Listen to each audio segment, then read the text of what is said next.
Good evening. Thank you for joining us tonight. As a student at Chevron Learning Center, I have spent the past year learning Halacha Basar Mechalav in depth.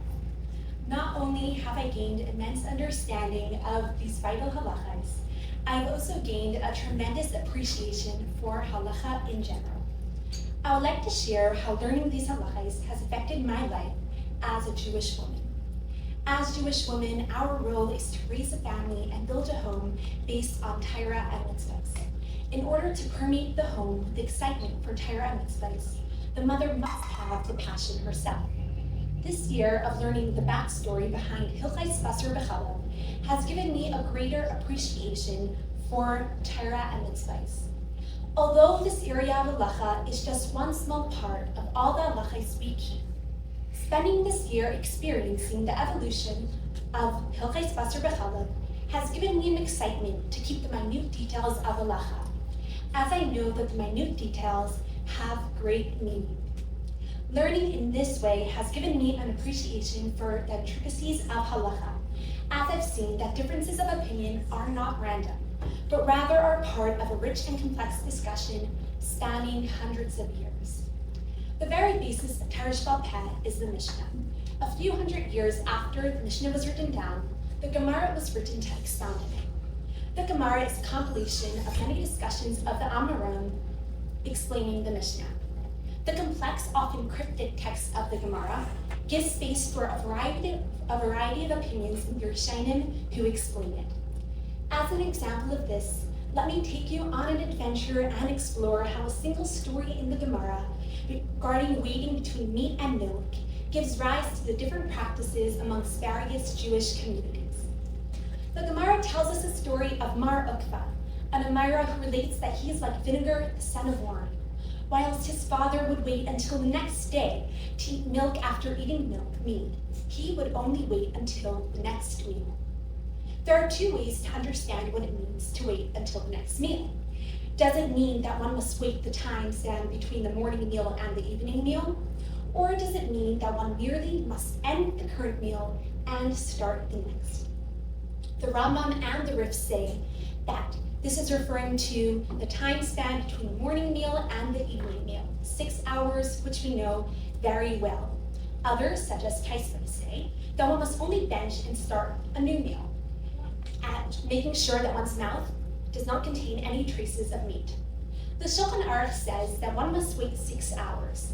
However, there are not paskins like the Tosfos, that one is able to bench, clean and rinse their mouth, and eat milk.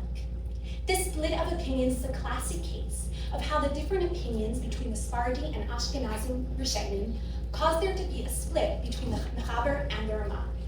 The Mechaber, originally from Spain, goes according to the Rambam and Rif, who are both Sephardi Rishonim.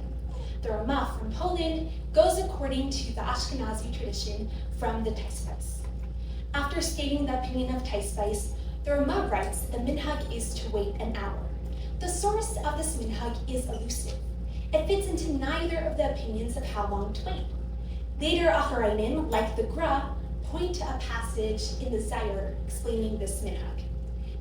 The Zayar writes strongly against eating milk and meat in the same hour and in the same meal, and goes into details of the repercussions of such an act.